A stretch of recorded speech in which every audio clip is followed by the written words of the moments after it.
Hello. Good morning, everyone.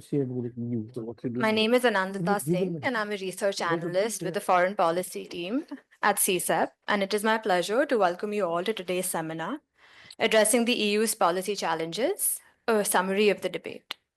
We are honored to have with us a distinguished panel of experts with us to discuss some of the most pressing economic and policy challenges facing the European Union today.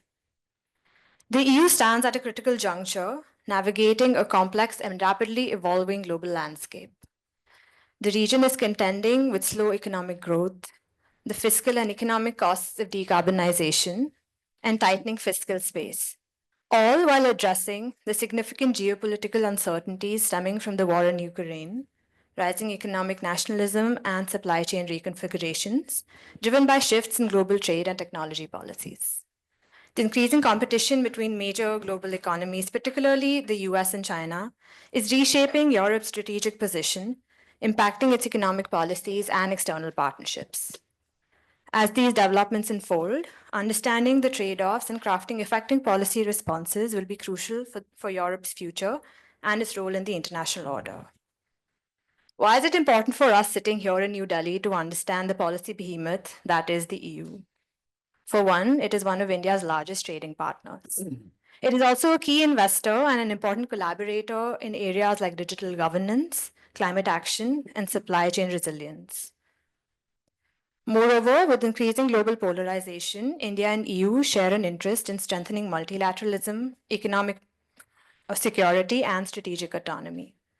Today's discussion will offer valuable insights into these challenges and how India can perhaps better engage with the EU in shaping the future of global governance and economic policy. To help us unpack these challenges, we are privileged to have with us Dr. Jeromin Zettelmeyer, Director of Bruegel, the EU's leading Brussels-based economic policy think tank. Dr. Zettelmeyer brings extensive experience in economic policy, having previously served as Deputy Director in the Strategy, Policy and Review Department of the International Monetary Fund. As Director General for Economic Policy at the German Ministry of Economic Affairs and Director of Research and the Deputy Chief Economist at the European Bank of Reconstruction and Development. His deep expertise in economic and financial policy will provide us with valuable insights into the EU's evolving policy landscape. Following his presentation, we will hear from Dr. Rakesh Mohan, President Emeritus and Distinguished Fellow CSEP, who has previously held key positions such as Deputy Governor of the Reserve Bank of India, Executive Director of the IMF, and Chief Economic Advisor, Ministry of Finance, Government of India. He has also been a member of the Prime Minister's Economic Advisory Council since October 2021. Our other panelist, Mr. TN Ninan, is considered to be a pioneering editor in Indian business journalism. He was former editor, publisher, and chairman of Business Standard, as well as the editor of the Economic Times and executive editor of India Today. Moderating today's discussion will be Ambassador Dr. Jaimini Bhagwati, Distinguished Fellow CSEP. A former Indian Foreign Service officer, he has served as India's High Commissioner to the United Kingdom and ambassador to the European Union, Belgium, and Luxembourg. He has also held previous positions in the Ministry of Finance and the World Bank. Bringing a wealth of experience in financial and economic policy, his expertise will ensure a dynamic and enriching discussion. This promises to be a stimulating and insightful session, offering a comprehensive analysis of the EU's evolving policy landscape and its implications for international partners, including India. We are grateful to our esteemed panelists and speakers for sharing their expertise and to all of you for joining in the discussion. With that, I would like to invite Ambassador Bhagwati to take the floor. Thank you. Thank you. Thank you. Very good morning to everyone. Thank you for coming. Particularly when I look at Professor Andre Sapir, I'm reminded of my happy days in Brussels with him and with Jean Pisani-Ferry, who was heading Bruegel, I think, at that time. And Ambassador Shyam Saran, a good friend, is here. My good friends, Ninan and Rakesh Mohan. So really looking forward to, I notice Lavish and Suman are also here. So we should have a very good discussion at the end in terms of Q&A. And I don't want to take up too much time because it's already 11:40 and we want to leave time at the end for questions.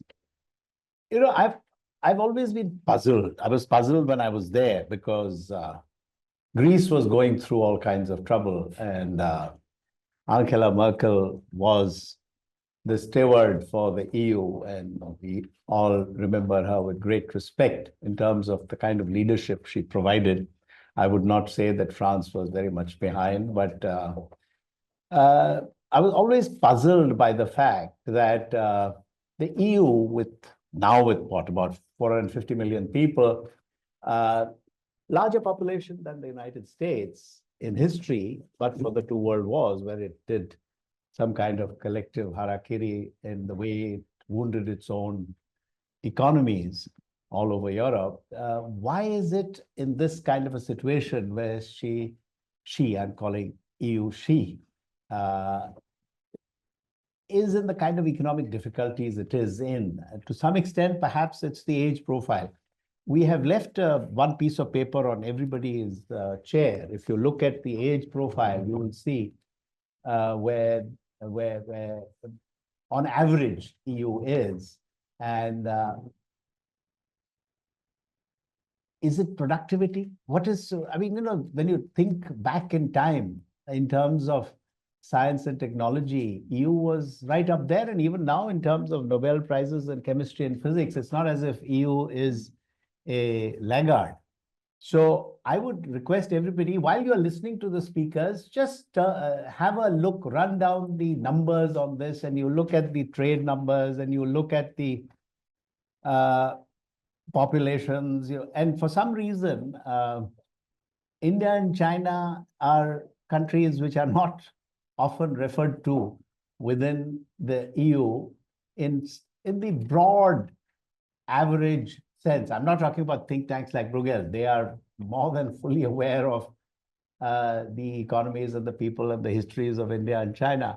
But more broadly in Europe, I found that there was far more awareness towards the West than towards the East, for whatever reason. And I'm hoping that with Bruegel's efforts, you will try and correct some of that at a mass level. I'm not talking about the level of think tanks and so on. If you can make that happen, that would be good, because Rakesh and I are convinced that the Asia will have a big role in the future, whether it is the economy of the world, whether it is technology and so on. And obviously, we try to lump ourselves as part of Asia, but the drivers might come quite often from China, whether we are happy about it or not, for whatever reason. One little word, personal note, and then I will hand over the floor to Dr. Jeromin, which is that while I was there, Jean Pisani-Ferry and André Sapir asked me to participate in a group kind of discussion. I was the only ambassador there. Everybody else in the room was either a central bank governor, and periodically they would organize these talks by prominent people. And one such talk was given by Jean-Claude Trichet, the then president of the European Central Bank. And Greece and Ireland and Portugal were going through their troubles, and Greece was at the bottom in terms of its difficulties. And I remember he said something, and we'll not get into what he said, but obviously that was privileged information as president of the ECB. And then he had lovely cufflinks on his immaculately ironed shirts and great ties. He banged his fist on the table and said, "This remains in this room," kind of thing. So I was amused, and also found it interesting that he was so conscious of the fact that what he had just said, or maybe blurted out, needed to remain in the room in terms of what the EU was thinking about how to help Greece. But later on, Andre came up to me and said, "You're the only ambassador. These are not meant to be sent as dispatches to Delhi. Please don't send that." And I can reconfirm to you, Andre, I never sent any of that privileged conversation to Delhi. With that little aside, over to you, Dr. Jeromin. Thank you. People in external affairs wouldn't have understood it anyway.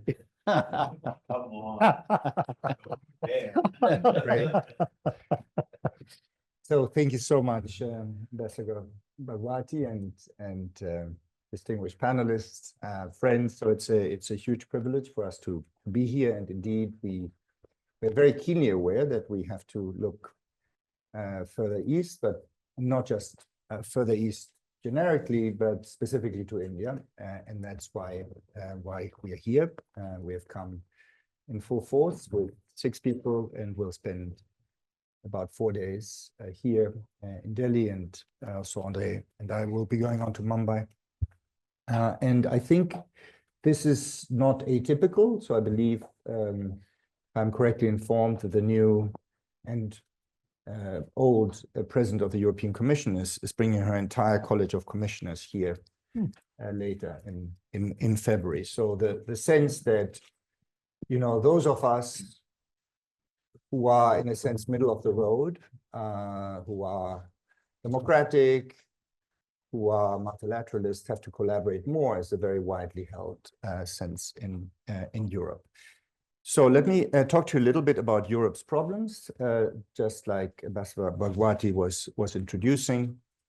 So effectively, we have 3 that interact, and so importantly, not all of these are new. So the problems in the first category, growth, are almost the same problems that were there when I was Director General for Economic Policy in the German Ministry for Economic Affairs from 2014 to 2016.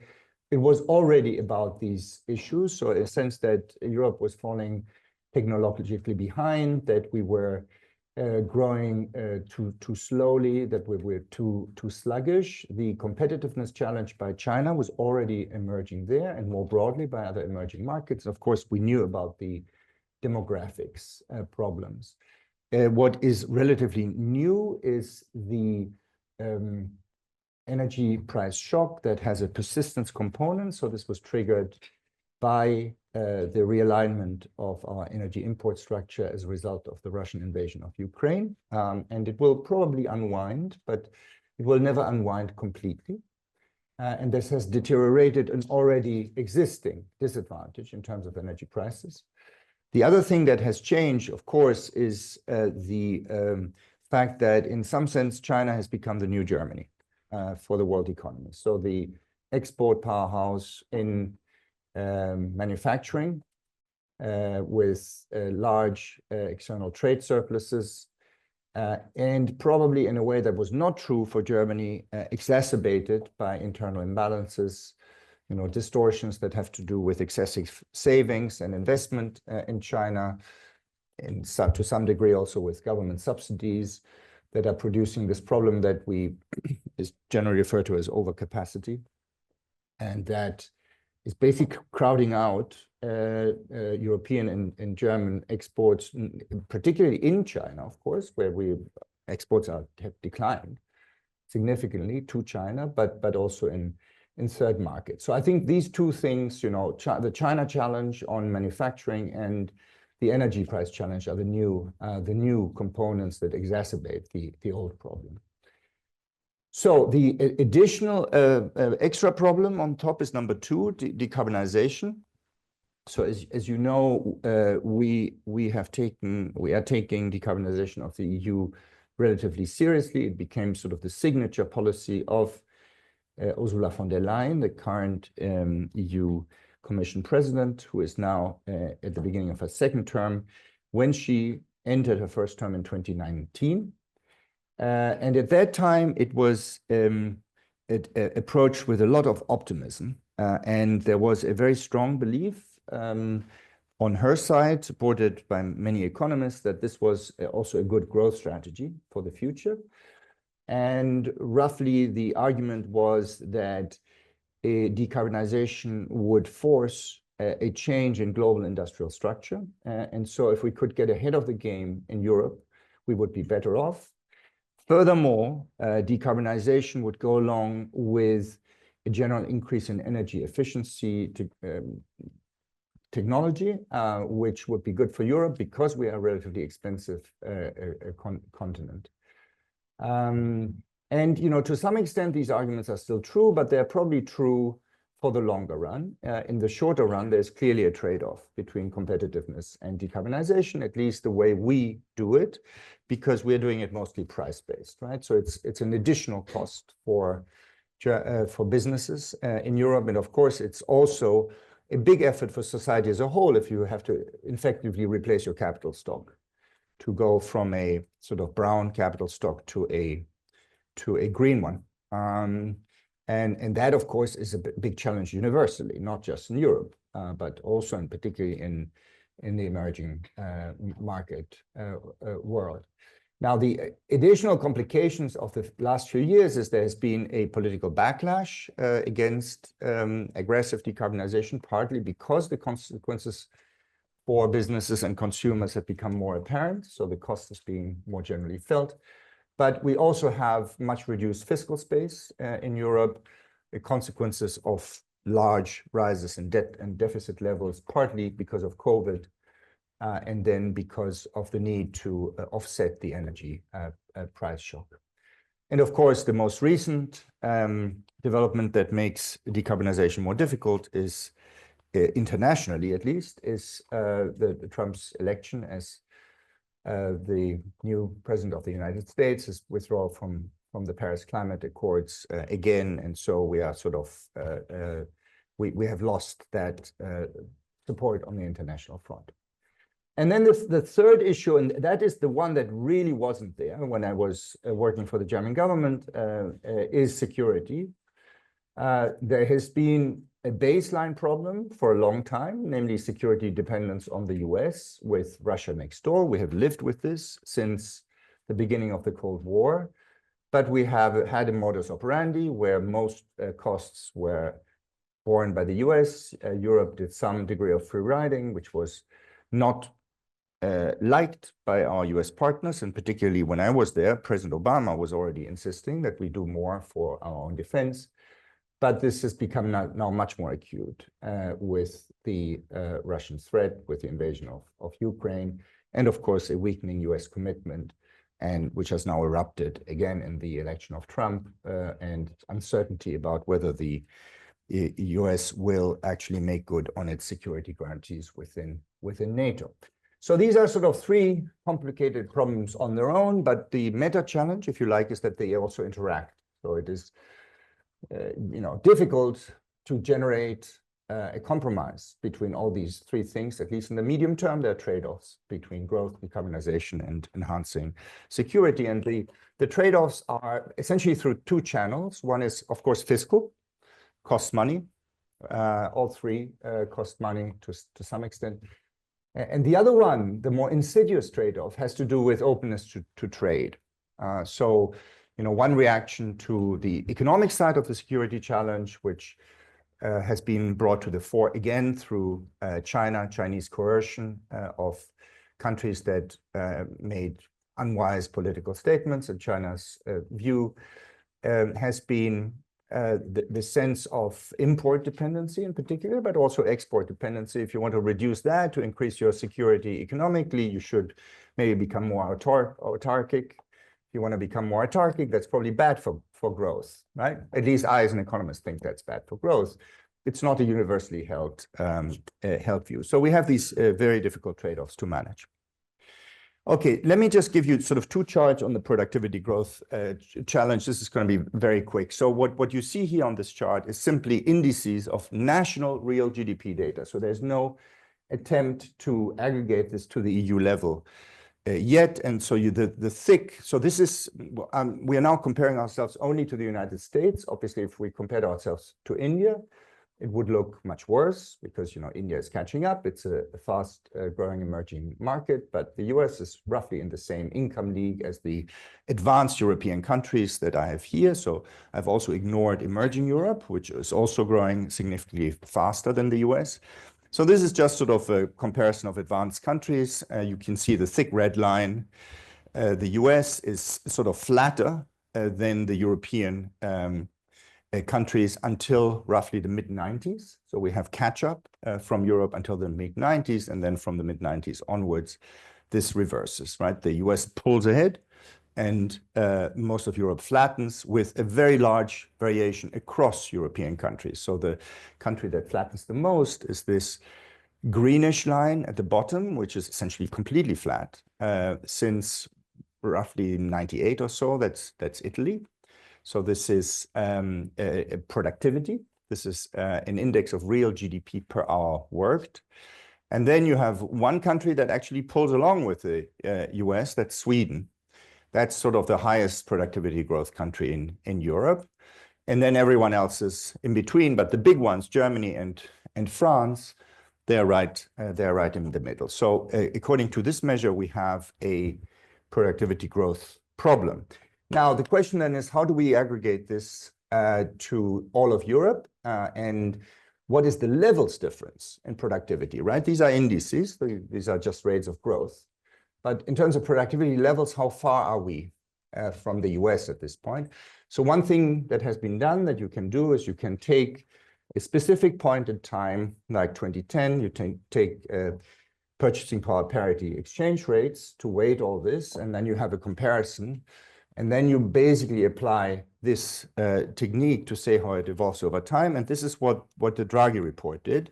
So if you see the left chart here, this is based on a database by people at so some researchers at the Bank of France, which is online, that basically took GDP calculated at constant 2010 national currencies and then converted them using 2010 PPP rates from the Penwell tables. In this case, this is Penwell tables, and then applied rates of growth of real GDP to that. And if you do that, you see something very dramatic, which is this sort of catch up until the late 1990s of Europe getting almost to 100% of US productivity, right? So this is all these three charts are expressed in percent of US productivity.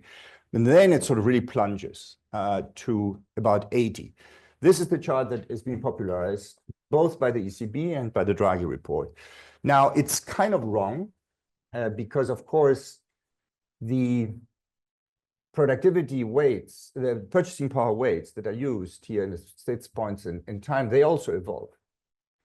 And so if you do the same thing using current PPPs, which is the middle chart, or something that the Penwell tables calls chained PPP, this is sort of keeping it constant, but sort of one period at a time, then you don't get the story. So there is something going on here, that European purchasing power is essentially rising slowly over time relative to the US, and that partly offsets this pure quantity effect. So the story is hazy, it's a bit unclear, but what is clear is that we have stopped converging.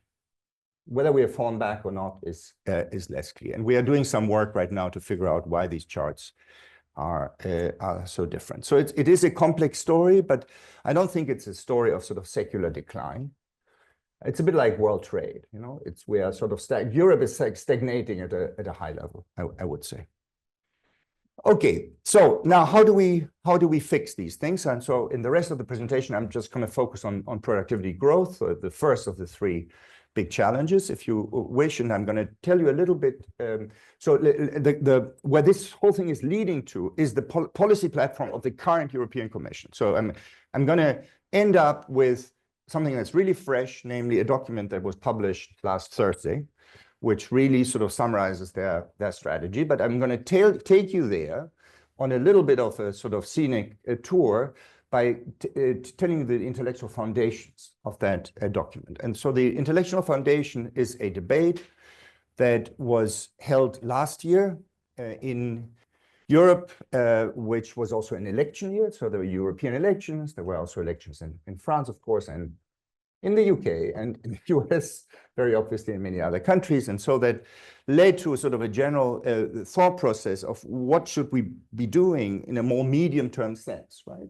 So the election for the European Parliament was for a 5-year period, and the Commission. And so, you know, in these documents, there is a strong consensus on sort of a basic set of measures. So this is shared by the report of Mario Draghi, former Italian Prime Minister, who was asked to write this report for the President of the European Commission. There's another former Italian Prime Minister who's maybe a little less of an economist, but also very good, Enrico Letta, who wrote his own report on the single market for the president of the council. And then we ourselves did, like we always do at the time of European elections, a volume with 20 little policy pieces, 3,000 words on every policy subject of the EU that somehow relates to economics, which we call the memos to the EU leadership. And so if you look through them, there's consensus in many things. And so what should we do? Well, Europe is probably overregulated, or at least regulation is costly and requires some pruning and some reform. We have to make the single market work better. So this is a very long-standing agenda, but there's still a sense that there is not enough of a genuine single market characteristic compared to, for example, the internal markets of the US. And that applies particularly in financial services, so capital markets and banking. There's a strong sense that public investment has fallen behind and that we need more of it, precisely because we have these sort of secular challenges related to the green and digital transition, that we need to do more to exploit EU-level efficiency gains. So this is a little bit the impression that, for example, the ambassador had when he was in Brussels, as opposed to the UK. Europe does not speak with one voice. There needs to be greater alignment of policies, more common policy making. And in some areas that, like energy markets, for example, this can make a dramatic difference. If you have a better energy trading, can really reduce the cost of energy. There's also consensus in this document that you probably want a greater role for EU-level industrial policy and innovation policy, but it is unclear to what extent. And this will be my next slide. This is going to be controversial. And then finally, EU decision-making should be reformed. Now, there's one problem. So everyone agrees on these things, but we have agreed for some time, and we haven't managed to get a lot done. I mean, we have something done. So André, for example, was involved with major reform attempts around the European budget and the single market. And we've made some progress, but not where we want to be. And the fundamental reason is the way that the democracy works. In Europe, it's, governments are accountable to national constituencies and not accountable to an EU-wide constituency. And so it's very difficult for them to, in a sense, devolve power to the EU level and accept a loss of national control. Okay, now the one area now that gets more economic, where there is really no consensus, even across these documents of people that sort of share a common European vision, is on the role and extent of industrial policy and its link to trade policy. And I think this is also important for India because of its link to trade policy. So I'm going to just explain what is going on here. So there is a big controversy on the role of industrial policy in Europe. And the important thing that I want you to take away is that this controversy can be mapped not only in the typical dimension of how far the state should intervene in markets, how extensive industrial policy should be, but also how discriminatory industrial policy should be. So how EU nationalist, right? So the first is the state versus markets dimension. The second is the us versus them dimension, where us is Europe and them is everywhere else. I mean, primarily the US and China, but potentially also the rest of the world. So let me give you 3 examples of how this controversy bears out. So there's a very divisive point on extents on how far and how should we subsidize energy-intensive industry. So the energy-intensive industry, metallurgy, paper and pulp, chemical industry, is, and to a lesser extent, the automotives, they're not really considered energy intensive. They consume about half of manufacturing energy, and they produce about 6% or 5% of industrial value added. But they're considered foundational somehow, and they're in big trouble because our energy prices are so high. So what should we do about this? So there's basically an agreement. We can't allow them to completely collapse in 5 minutes because of high energy prices and Chinese competition. But to what extent should we support them and how? And so the Draghi report has a very seductive answer, which is we are going to just support their decarbonization. So there will be state support, but it will be linked to changes in industrial processes to, for example, generate green steel. And you know, this sort of link to the green transition makes it look, in a sense, uncontroversial. The problem, however, is that the counterfactual to not providing these subsidies would not be that they continue doing their brown stuff. The counterfactual would be that they will disappear from Europe at a faster rate. So you do have to think, you know, if you're thinking about the extent of decarbonization, of how much of this is really worth keeping in Europe and how much is worth keeping in its current locations within Europe, because also within Europe, there are very large differences in terms of energy prices and energy resources. No, there's to a first approximation, the location of energy-intensive industry in Europe is driven by the coal endowments of the 19th century. That's where they are. They're mostly based in the former coal-rich areas, even though coal has nothing to do with their business model today. And so this is a discussion which we have not had. It's not in the Draghi report, and one of the reasons we haven't had it is because it's going to be super divisive within Germany, within Europe. The clear losers, like Germany and the industrial heartland, and potential winners of this. Okay, a second divisive point is technology neutrality of subsidies. So there essentially there is a philosophy promoted by the European Commission and also by the Draghi report, which is to promote clean tech generically according to a predefined list. And then, of course, you know, economists typically have a different philosophy, which is that you should not take an ex-ante view on a technology, but you should do this project by project based on the value of a project for a particular social objective. And so that is another question. But let me get to the third point, or divisive point 2 here at the bottom. You know, what is the role of trade policy in all of this? And so the Draghi report is pretty radical on this. It really says trade policy should be subordinated to industrial policy, almost literally, it says that. And this is a view that, frankly, was shocking to me, because, you know, I and most economists of my generation, which I thought included Mario Draghi, maybe to some extent it does, but of course he has had many public offices since also he left the ECB, is to say that international trade is a good thing in itself, not just in support of some national industrial policy. It's the cornerstone of you know, global development and prosperity since World War II. And so, but this is controversial. And so what Draghi advocates in his report is essentially a version of Bidenomics for Europe. So a very strongly subsidy-driven, investment-driven approach to promoting both industrial development and decarbonization, very costly for the state, backed by a discriminatory trade policy in at least some areas, so particularly subsidies that embody local content requirements, which are, of course, prohibited by the WTO. So this is just in the report without much of a discussion that it is prohibited.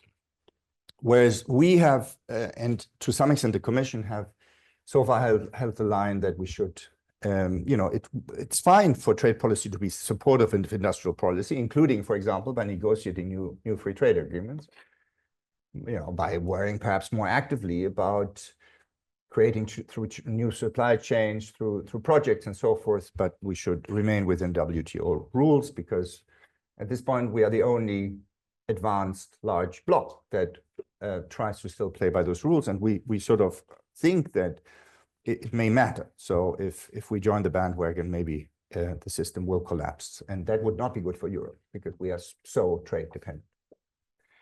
Okay, now where does the new Commission come out? Okay, so there's a very easier way of thinking about how all this has filtered into the policy program of the EU in the next few years. Basically, what they're doing is they're maximizing, there's like a constraint maximization problem. They're maximizing Draghi subject to 2 constraints. The first constraint is they do not at this point openly argue that we should ignore our WTO commitments. So basic legal constraints will continue to apply. They might push the envelope a little bit. I can talk about that in a second, I will. And the other one is they are under no illusion that there will be a lot of money at the European level to fund both industrial policy and also in investment. Whereas Draghi was sort of a free thinker. He basically said, look, Europe will die unless you manage to actually coordinate and deploy much more money at the EU level. So the Commission simply doesn't take this step, maybe wisely, because it is inherently political. They need to take this maybe one step at a time. But this has very important implications for the rest of the strategy. So I have 2 more slides and then I'm done. So on the relationship between industrial policy and trade policy, I've put a chart on sort of how the Commission, as I see it, has been intellectually and policy-wise evolving. So of course you can discriminate through tariffs. That's not something we're going to do at this point. We will do sometimes defensive trade defense instruments like we did against the Chinese EVs, but we're not going to do this offensively. So that leaves essentially 2 ways two channels for discriminatory industrial policy. You can do it through local content requirements and subsidies, which are forbidden by the WTO, or you can do it by discriminating in the government procurement process. And of course, government is pretty big in Europe, so this is an important source of demand. And in that case, the relevant legal framework is the government procurement agreement, which is also under the WTO umbrella, as I understand it. And so, you know, the traditional liberal view is to no on both types of discriminations. This is where we come from. Then, over time, and particularly in a piece of legislation that was passed last year and conceived in 2023, basically the Commission embraced indirect discrimination via procurement, not by openly saying, you know, we are going to buy European, but by suggesting that the procurement criteria should be tweaked in a way that emphasizes sustainability criteria that would be easier to comply with by European companies than by most foreign companies. So this I call indirect discrimination by Europeans. So that is already in the law. And now in the latest set of documents, and so this is the so-called mission letters of the President of the Commission to her commissioners. So she wrote literally a little letter to each commissioner saying, I want you to do this and this and that. And then there's this new policy document, which is the so-called competitiveness compass, it's called. It came out on Thursday. Basically, at this point, the Commission is pushing open by European. Now, I think the footnote to this, and Andre should correct me if I'm wrong or other people is here, is that this is still, I think, within the framework of the government procurement agreement of the WTO. So if we say we are going to do buy European, we don't actually mean buy European. We mean buy European or buy from any other country that is a signatory to the government procurement agreement and that we legally cannot discriminate against. But you know, some important countries are not signatories to this agreement, and China in particular is not. And so this is essentially a license to discriminate against China. Now, where do you think might be the next step? So again, to go outright illegal, they would have to go into the last column here. So they're not going to do it, but there's still one, degree of freedom that they have not tried, which is we can do basically subsidies discrimination using the same type of criteria as in government procurement, that subsidies are awarded in principle, not just to European companies, but to companies that meet sustainability criteria that are more easily met there. So I would expect us to go, this commission to go down into that field, but probably not beyond. Okay, this is my penultimate slide, and then I have one slide on Trump, then I'm done. Okay, so this is a really important one. How to finance industrial subsidies. So the Draghi report said we want to do this at the EU level, and we, by the way, we agreed with him on that. We also said this in our memo. It should be at the EU level.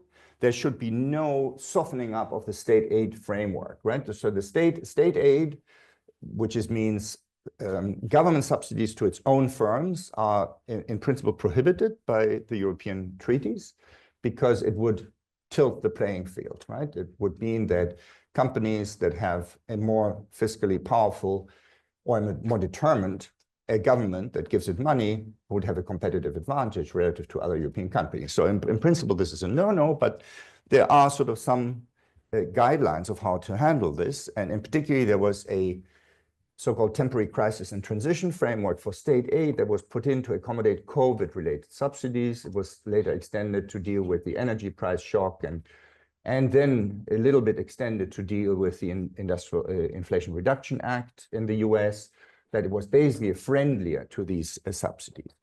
And Draghi and we said, we don't want this. We should go back to the old tough state aid rules. If you want to do subsidies, do them at the EU level. Now, the Commission's approach in their big new policy document released last Thursday, which I'm discussing in a paper that should be published today, which I call Draghi on a shoestring. So that what they're trying to do is Draghi on a shoestring without much money, is that it assumes little extra money at the EU level, but they still want to go full blown on the industrial subsidies. So how are they going to do this? Well, they will have to be mostly member state level financed. Otherwise, where should the money come from? And for that, they will need to have a new accommodative set of rules that allows them to do this. And so the idea is that they could do this if at the same time, the coordination between member states on industrial policy is strengthened. So the new magical device that was proposed by the competitiveness compass, and I kind of like it conceptually, but I'm not sure it will work, is something we call the competitiveness coordination tool. And so you can think of this as a mechanism or a process, but if you're charitable, you could also think of this in a sense as a new institution, which is kind of mixed level. It has the Commission, it has member states. They talk about how national industrial policy should be structured. And then the Commission has some sticks and carrots to get the national member states to align their national industrial policies with a greater European good. That's the idea. So what are them? They have some financial incentives. So then they don't have enough money to do full-blown industrial policy at the European level, but they have enough money to sort of subsidize national industrial policies that go in the right direction. And then potentially, this is not actually discussed in that document, they could have sticks, which is to revert to tougher state aid rules in the areas in which these rules have become more flexible. That could be sort of a threat to generate cooperation. So that is sort of the latest. Now, will this approximate sort of the first best policy? So you can think about it the following way. If this works perfectly, so if the decentralized, say, German industrial policy would, at the end of applying this, look exactly like the German leg of an EU industrial policy, that's the best, right? They cannot get better than that. But it still would be a problem for the single market, because it's still only the German companies that would get the German money. They would get the German money for, using the same criteria that the EU would dispense to give everyone a subsidy in the EU, but it would still be tilted towards the German companies. So I don't think it can work in the sense of replicating the first best, which would be to have it, this unified strategy and the level playing field. The level playing field will be threatened here. And so I don't particularly like it. Maybe it is a second best of sorts. Okay, final slide. What to do about Trump? So, I mean, I don't know what you guys think about Trump. Outside Europe, people tend to like Trump more than we do. I guess there are mixed views even in this room. But I just want to give you sort of a sense of how we feel and why Trump is sort of a problem for us. And first of all, we do feel quite strongly about global climate mitigation. He's not only going to withdraw from the Paris Agreement, but the US has basically given up on mitigation under Trump, at least according to his wishes. There will still be the states, there will still be commercial self-interest that goes into this direction, and some of the subsidies of the Inflation Reduction Act may be hard to dislodge. So there are all these things. But in principle, what he wants to do is really aggressively promote the fossil fuel industry. And that's bad for Europe for two reasons. The first one is global climate impact, but the other one, of course, is that maybe if he really manages to lower energy prices further in the US, it would then increase the imbalance between our prices and theirs even more. There's the threat to withdraw security or military support from Ukraine and Europe, particularly associated with his vice president. On this one, We are not sure how far he will go, right? If you look at everything that Trump has announced in the last 10 days on things like immigration and on things like essentially going after his enemies and sort of eroding institutions in the US, he has gone, I think, further than even a pessimistic view would have thought. On this one, Ukraine, we don't know anything yet. It could be better than what we were fearing. There's the tariffs, right? So the tariff stuff has really exploded with Canada and Mexico. The Wall Street Journal calls it the dumbest trade war in history, and I agree. I mean, this is completely, a self goal, but we will see. But we, of course, are worried that we will be next, and he said so. He said we are not going to get away without tariffs. And then number 4, we are very worried about, and number 4 is new. We didn't know this from the campaign.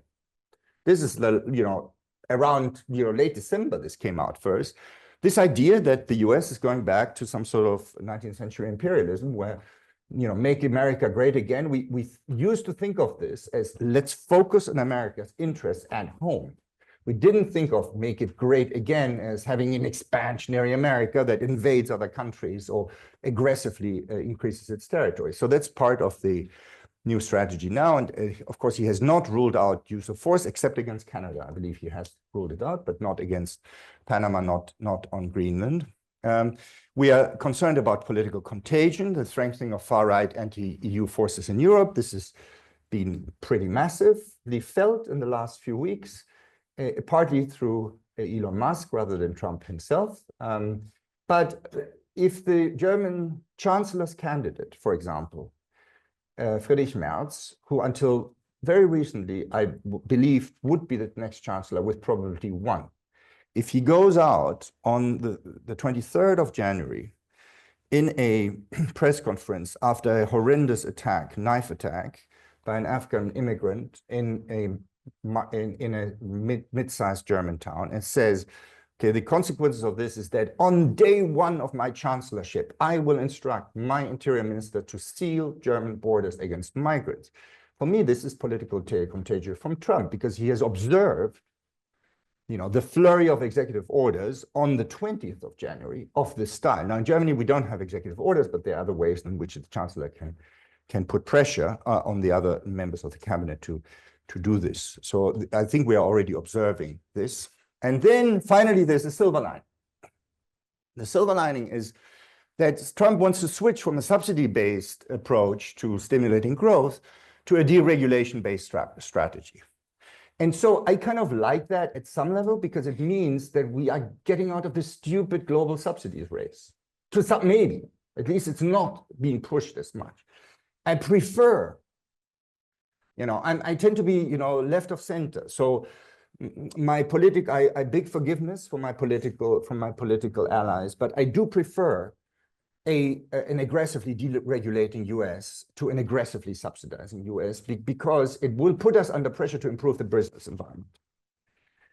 And we don't need to do necessarily the same as in the US, right? We can do it in ways that plays to Europe's strength, just improves regulation rather than, eliminating environmental standards completely. Anyway, the bottom line of the papers that we have written on this is that, I think that the best the EU can do to react to Trump is to get its own house in order, so address its structural weaknesses. We have also Andre with Ignacio Garcia Bercedo, who is also at Bruegel, has written a paper on how to deal with the tariff policy threats, where basically we think we have to negotiate in the shadow of retaliation. We will have to pick up much more on international climate finance, hopefully with a few like-minded countries, because that's a vacuum that we cannot afford to remain. And finally, we will need to develop a foreign economic policy that's not just about, reducing dependencies and becoming tougher and more transactional, but also goes back to the old European idea of soft power, because soft power at this point is our comparative advantage in the world. Let me stop. Thank you. I'm sorry it went off for so long.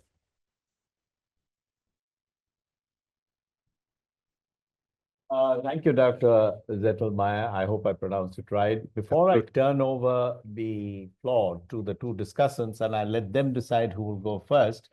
One thing you didn't mention, because you talked about energy and the dependence earlier on Russia and post-Ukraine prices going up. Nuclear power is something that France is very familiar with, but Germany, there was the Green Party and others were totally against it. But has there been, you don't have to answer now, you can answer later on, but just mull over it, that why is it, given that certain industries which are very energy intensive, the prospects of having captive nuclear power plants, and there are ways of disposing of the radioactive waste.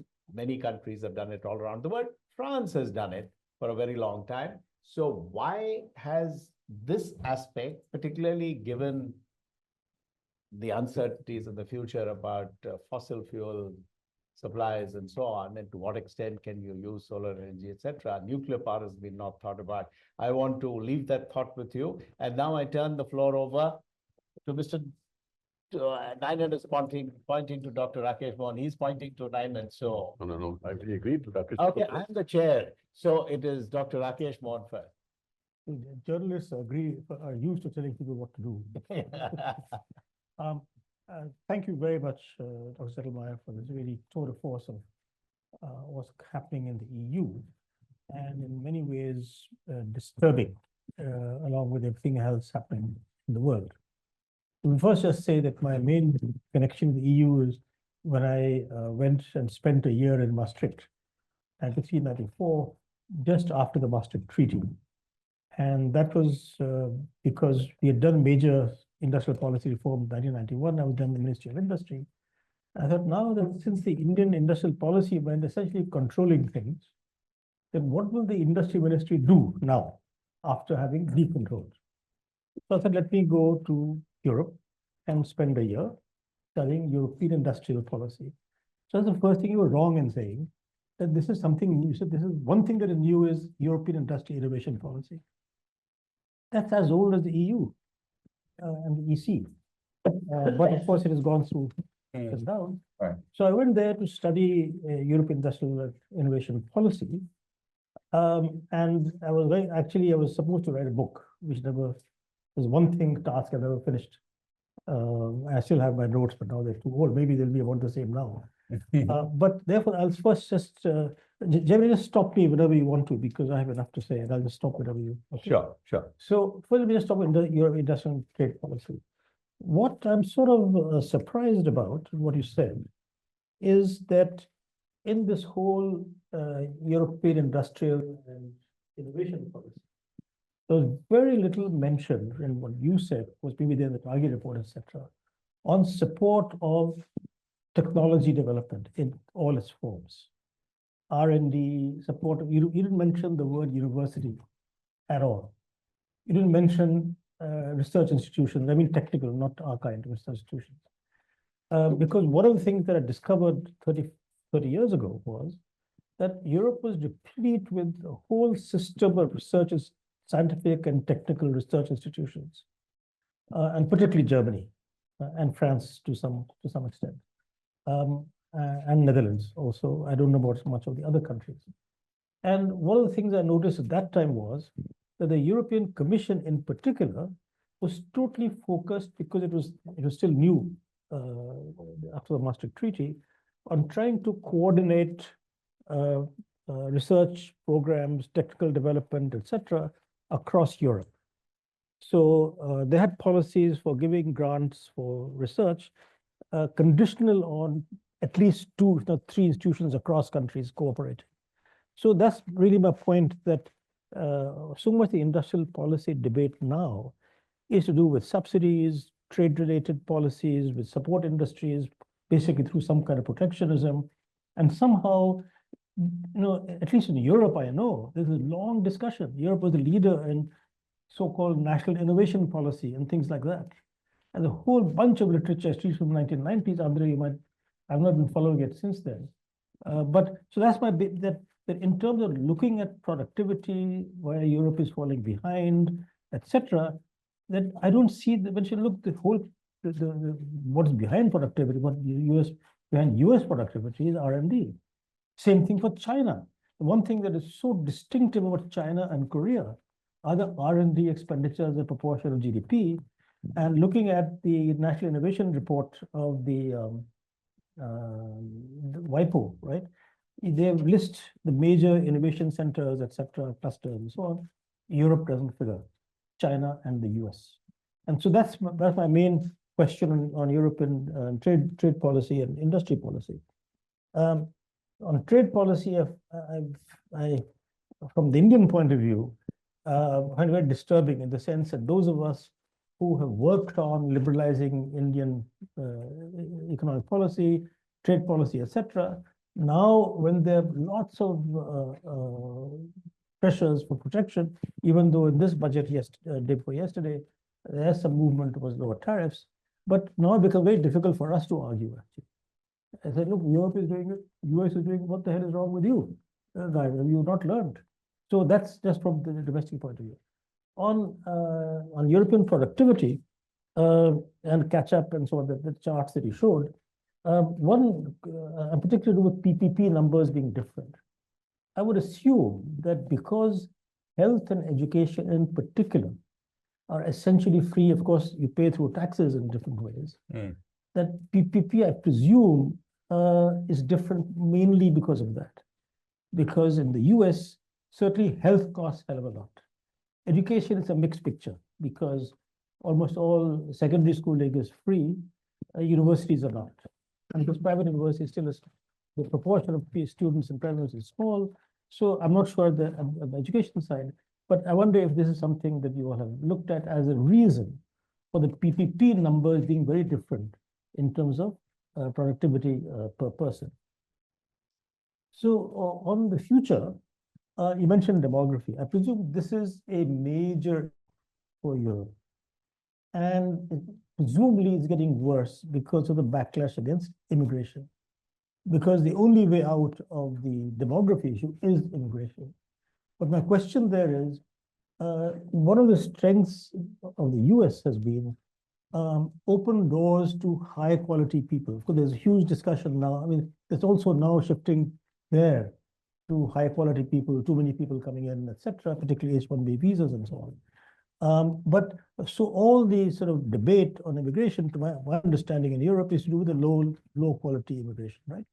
But I don't see any policies or noise or talk about, look, let's open to high quality people so that our productivity increases, and of course, some impact on demography as well. So I think that's on the productivity side and on the future. And finally, sort of the Trump impact.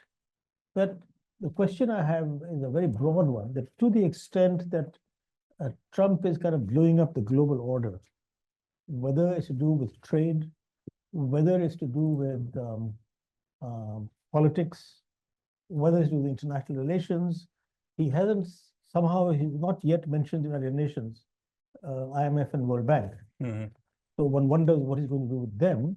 My question here is there any chance of Europe as a whole, contrary to the past 75 years, breaking with the US and trying to forge coalitions with other countries, particularly the growing global south, to say, look, we have now no choice but to unite for the global order, whether it's trade, WTO, UN, IMF, World Bank, etc., against the US, because this guy just a wrecking ball madman. So I think that's, and to the extent that that Europe is about the same size economically as you showed, as the US, plus and China, of course, and that as Jaimini mentioned, and he mentioned me, that recognizing the increasing economic weight of Asia as a whole. And by Asia, I essentially mean China plus ASEAN plus Japan plus South Asia. So I think that my question basically is that, look, why can't we all unite against this bad man? Thank you, Rakesh. If I may mention that I'm sure everybody knows that while Europe has a common monetary policy, individual countries have their individual fiscal policies. And I'm using that as to encapsulate the issue that it is not as if the political leadership in the different European countries are necessarily agreed, whether it is on immigration. It is very difficult. It's a very, very difficult exercise. And the specific capitals have their own power centers, which are even individually at times when it comes to France and Germany, overwhelm Brussels in terms of its capability to push anything in a common way. I'll stop there. So if you can think about some of the issues that Rakesh mentioned, I'll turn the floor over now to Ninan, and feel free. We will hopefully go a little beyond 1 o'clock as far as the Q&As are concerned. Thank you, Jaimini. I sort of endorse quite a lot of what Rakesh has said. And certainly in his first point, that the industrial policy is as old as, in fact, the Industrial Revolution.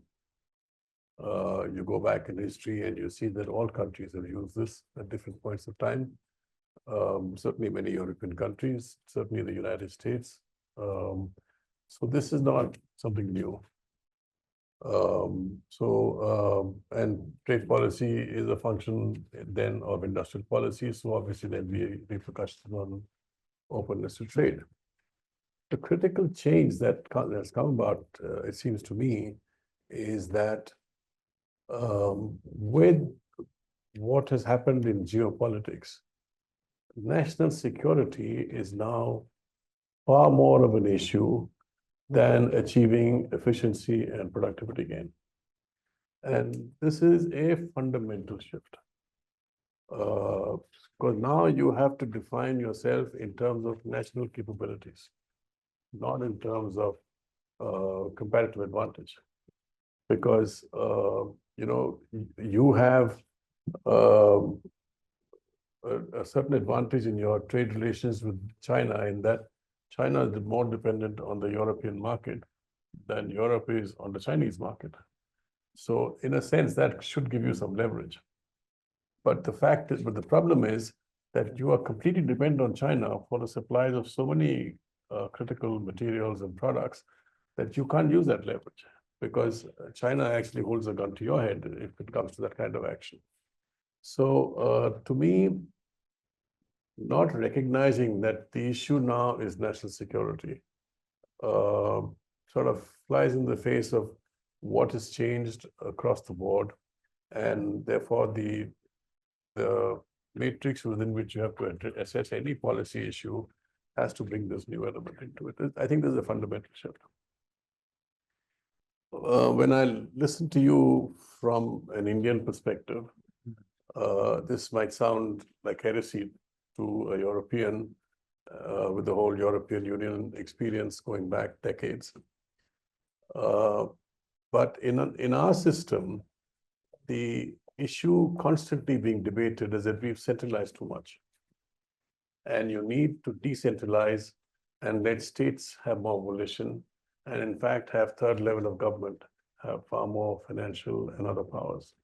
And that it is centralization that is coming in the way of action and corrective action. What seems difficult to do at a national level, many states are doing on their own. And they're finding solutions, and they have the freedom to move. Chief ministers can take decisions. It seems far more of a dynamic system the more you decentralize. And even within Europe, I mean, you've argued very strongly that you have to have EU-wide, and that is your whole DNA. So, but if I were to suggest that instead of thinking in terms of one Europe, there are actually 4 Europes. There are the Nordic countries who have their own dynamics. You have the heartland of Northern Europe, which is Germany, France, Holland. And then you have Southern Europe, and then you have Central Europe. And to argue that the economic or technological or other needs of these 4 components are in any way similar is to really ignore the facts. 10 years ago, we had the PIGS crisis, Portugal, Italy, Greece, Ireland, Spain.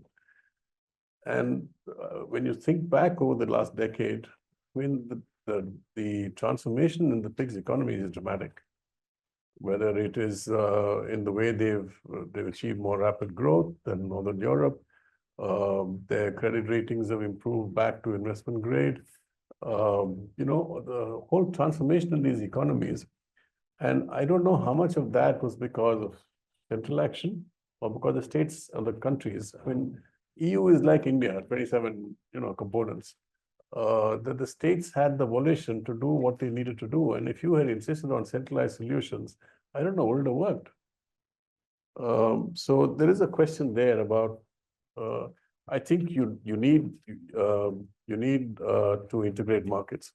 I mean, to have, so now when you're looking at defense as an issue, if you have 10 kinds of guns being manufactured and 15 different kinds of, you know, bullets and 5 tanks and, you know, aircraft, and nobody can place orders on scale because the market is just too fragmented. And certainly in comparison to the US, which has a unified market on defense, this is simply a non-starter. So you need huge changes in your defense sector to be able to, you know, start face up to what you're facing. So I can see the arguments for integration and unification of markets, but it seems to me that the heart of the bureaucratic issue is centralization. And it's easier to tackle it if you allow individual states to think. I don't want to take too much time. I do have 1 or 2 points, which I may come to if there's time and discussion. But I do want to end with the point that Rakesh made. The US share of global trade has actually been falling over the years. I think it used to be, if I'm not mistaken, about equal to its share of GDP, 25%, but it's fallen to about 15%. I'm not sure, absolutely sure about these numbers, but in any case, there is a fall in US share of global trade. Why can't, I mean, China is a sort of sui generis problem of its own making. There is scope, it seems to me, that for all other countries in the world to come together and decide on what you want to do about these two sort of, you know, polar countries, where you can look for solutions which are specific to those two countries without radically rewriting your basic framework of thought. Thank you. Thank you, Ninan. That was very useful. Before I throw the floor open to questions, I'd like to mention one hopeful thing, which is that Trump only has 4 years. So he can't get a third term. He's thinking of a third term. He's thinking. He may be thinking of a third term, but my guess is that this is it. So I want to be hopeful about things. So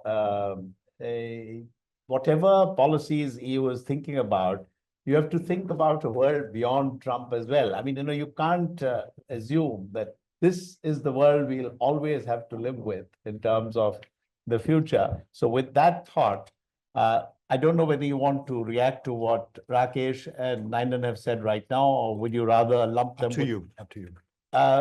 If you can do it in 5 minutes, then I'll throw it open, less because than I 5 want minutes. others to also be able to ask Sure. it. I mean, most of the things you both said are just things I agree with, right? Which I did not cover. Maybe on nuclear power. I mean, Europe as a whole is reasonably friendly to nuclear power. You know, it's important in Finland and France, and I think there's the next German government, certainly if it is led by Friedrich Merz and the CDU, will reverse this. But it's not going to be a short-term fix for us, right? Because it's extremely expensive and it takes a long time to build us. But I agree. On innovation policy and so forth. So but roughly, I mean, in a very abstract way, you can think of sort of 3 levels of innovation/industrial policy. You can subsidize research and create structures for the state-funded research and the dissemination of research. You can subsidize development and you can provide money to startup companies. And then you can go beyond that and actually subsidize investment, capital expenditures of established firms and production, right? And so when I was talking about industrial policy, I meant this third group, which is much more controversial, I think, among most economists. And the reason I didn't talk about the first two is because Europe has done a huge amount already, like you pointed out. Having said that, there's still a reform agenda there that has to be, particularly with its development things, with commercialization, and there's also some ideas in the Draghi report, so it is being discussed. Maybe on, I mean, of course, I completely believe that we should work together on maintaining the multilateral order. And I also believe that Europe has a very important thing it can do there, which is to reduce its damn quota, right? So I'm the first to say that, and I don't know whether it will happen. I think it should finally happen now. If it doesn't happen now, when you know? And we have argued for this in our memos to the EU leadership. Jean Pisani has argued for it in a new book on global governance. I hope it will come, but it is in fact ridiculous. The famous example that everyone makes is, you know, Italy versus India, right? Have roughly the same quota, and you know, India has 1.4 billion people, and India has about I don't know, 65. Italy about 65 million. Okay, and then the difference in GDP is also very large. And very interesting, the stuff you said on decentralization. Let me just ask you, how big is the federal budget in India, the central budget, as a share of GDP, roughly? States spend about 50% more than the center.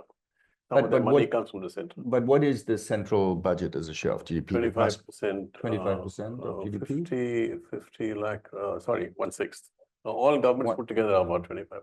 Yeah. Right. So it would be Central about about 16. So maybe 12. Central about 16%. 50 on 350. So it's about 1/5. About 15% of GDP is the federal budget in India, Yeah. right? So the European federal budget is 1% of GDP. So it's 1/15. So we still have some way to go, I think. We can meet in the middle on that. And then the other issue is, how do you deal with the Indian single market? I mean, you know, decentralization is great, and so we have, you know, creative things, but what about, you know, competition within India and sort of concerns that the fiscally stronger states are going to create an advantage for their own mechanism for fiscal transfers, with more going to the weaker states. So that solves it, right? And we don't It have doesn't that. solve it. Yes, but it ameliorates. There's no cohesion. They're still moving further apart. Like one states are moving faster, the other one is. Let's just agree that Europe should become like the more decentralized version of India that you have in mind. That's where we should. That's where we should go. But we are very, very far from that. Very difficult because of not having the same fiscal policy. So that is a big issue. And of course, the different. In India. No, I'm talking about we have the. That's right. We have a common fiscal policy, and as Ninan was mentioning, we have a finance commission which sits every 5 years and allocates funds out of the common pool to various states. But let's stop here because we want to also request the audience to have an opportunity to ask questions. So please go ahead and please put up your hand, and maybe you could lump, and the questions can be to the discussants or to Dr. Zettelmeyer, but I would request maybe you could get the questions together rather than try to answer, because we don't have that much time. Please go ahead. I think there's a hand up here. Let's start with Lavish.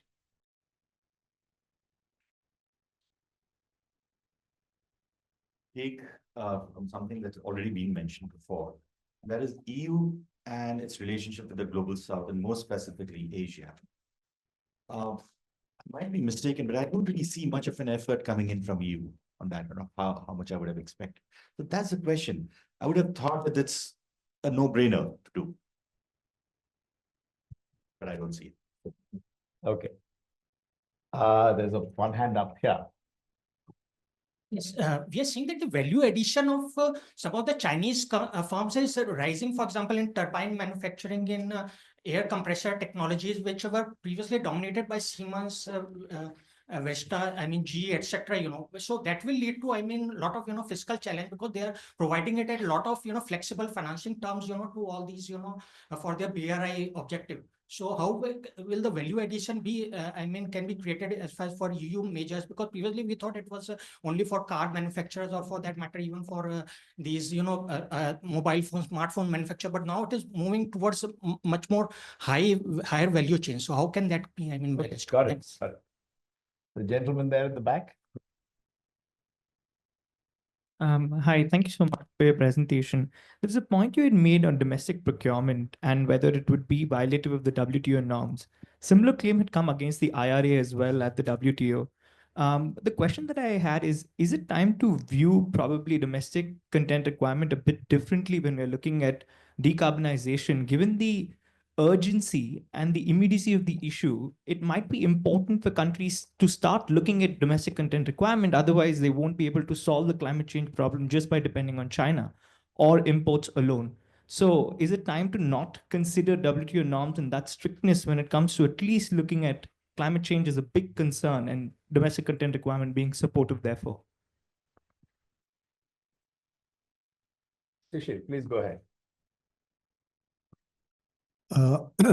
Why don't we see, I think this is something Dr. Mohan touched, why don't we see much of entrepreneurship from EU, despite being such a big market with strong universities? We don't see new big companies coming from Europe or EU, and most of them are from the US. Thanks. I'll add one question and then you could address all of them together. Next round, please. Which is that while you have a common monetary policy and different fiscal policies, you also have differences in the standards which are required for doctors, architects. This is what it was some time back. I don't know whether it's still true. So let us say there is a Portuguese doctor who has learned German or French or whatever it is. It's not as if he or she can get into a train or a plane and land up in one of these other countries and start practicing. That might have led to, efficiencies. Is it still true? And to what extent is it true that it is difficult for professionals, unless they acquire skills from some approved entities within the other country, that they can seek to provide their professional services, whether as an architect, as a doctor, as a nuclear engineer, if you want to support nuclear power. So I'll add that question to the mix of questions which have already been asked, and if you would kindly respond. Sure.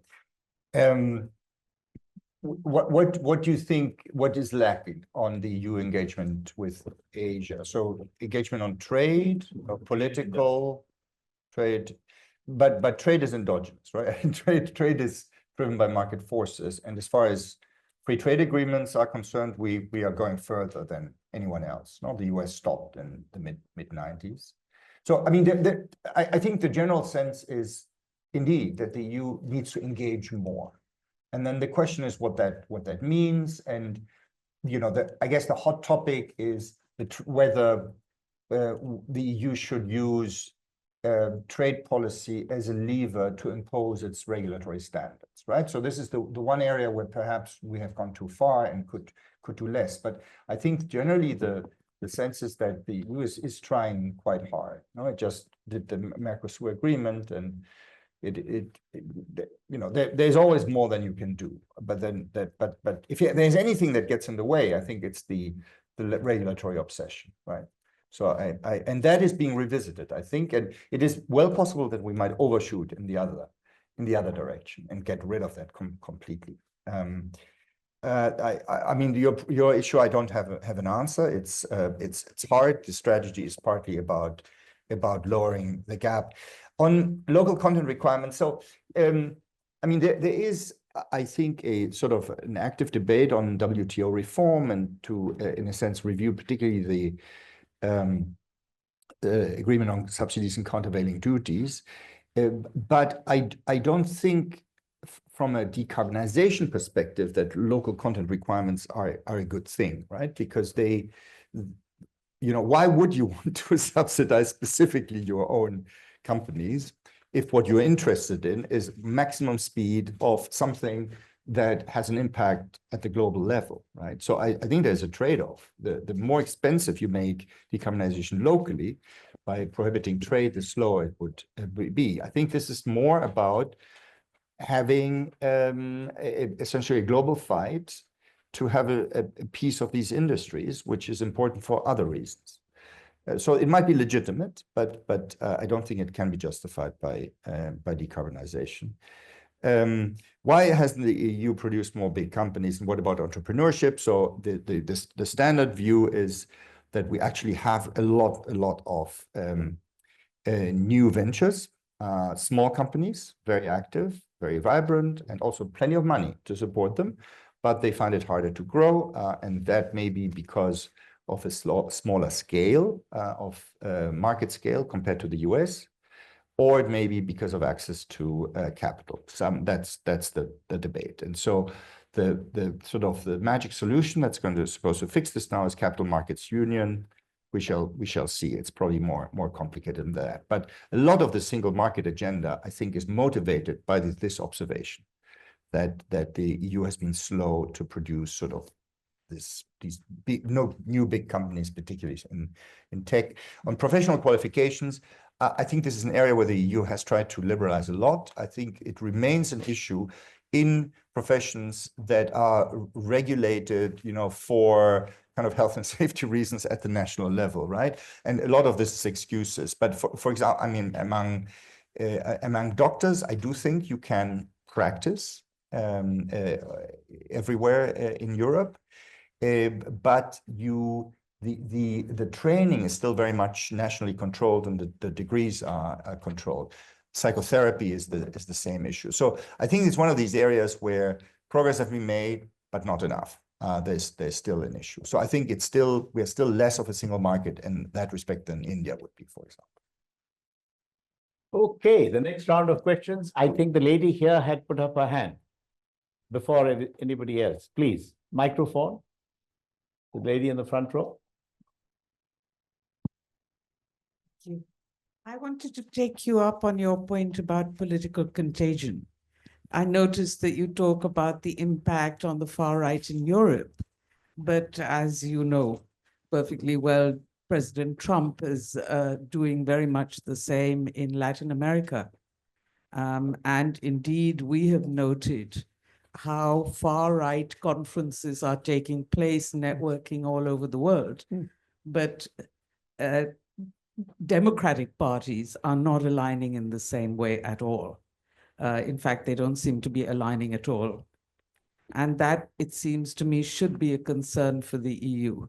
You can't talk about democracy within Europe if you're not willing to relate to democracies elsewhere, or democrats, I would say, because it seems to me now it's a question of democratic political parties more than democratically elected governments. Saw another hand up there. The lady there. And of course. Yeah, so my question is on the EU Green Deal. So I have read a lot about it. So other than being inconsistent with WTO rules, what I feel is that the regulations, the policies that I have gone through are quite stringent for any Indian exporter to meet. So my question is in that regard, that what do you think can be the solution going forward? Because regulations like tracking the supply chain of textiles, apparels is not possible for the MSME producer in India. So how can India and EU work on this through maybe the FTA negotiations, capacity building, or going for some mutual conformity rules? Please take one more question. Yeah. Thank you. I start with an observation that Dr. Bhagwati, you have made, that Trump has only one term and may not be there again. But I think it's time to discuss collectively what happens during these 4 years, because I think what I fear is completely going away from what we have agreed on the climate mitigation agreements, because other countries would start thinking in the same terms. But the second is more on geopolitical threats that we are having, and the idea of collaboration between EU and Asia can be thwarted easily in many ways by Trump. Just think about what BRICS discussing has completely been done away with. One threat that came from, so I'm very worried about the climate change promises that we had made to ourselves. US having already moved away from CPTPP, and my worries about any collaboration being threatened by some diktat. Before you answer, I'm not minimizing what President Trump may or may not do. All I was saying is that some megalomaniacs have this thought that they will live, while everybody around them they see pass away, they will live forever. So no, there will be a life. That's all I'm saying. How good or bad that should be, that's a different matter. Yeah. But there will be a world even after Trump. Maybe it'll be Elon Musk. Even after Elon Musk, the world will continue. I just said within No, the no, 4 no, years. This was in a lighter way, please. I mean, I mainly just agree with what's been said. I mean, on your point, it is indeed very ironic that you have, nationalist parties trying to establish some sort of internationalism among themselves, But it is an oxymoron, right? You cannot have the nationalist internationalist. And so I would not go put too much stock in this, but there's the just the contagion effects to mimicking of what seems to be a political success recipe in one country. When it comes to offsetting that, that's sort of what I meant by saying the EU needs to go back to thinking about soft power. That is democracy promotion, values, and so forth, right? Our old, essentially, you have three levels, you have three philosophies of how you can conduct foreign economic relations. There's pure altruism. You just think it's not fair that half the world is poor, we are rich, and so we help them catch up. That's used to be an honorable motivation. Then there's enlightened self-interest, which is if the poor world grows, they will make better customers, they will send less migrants, which is actually not true for at least part of that growth part, or they will just be a more stable environment. And then there's the pure self-interest, right? And so the EU is sort of moving from pure altruism to enlightened self-interest and to pure self-interest. And I think we are sort of somewhere stuck in the middle, and I think we have to go a bit back to the enlightened self-interest part. And then on the supply chain stuff, this is something that is the one thing I think we're going to see some change.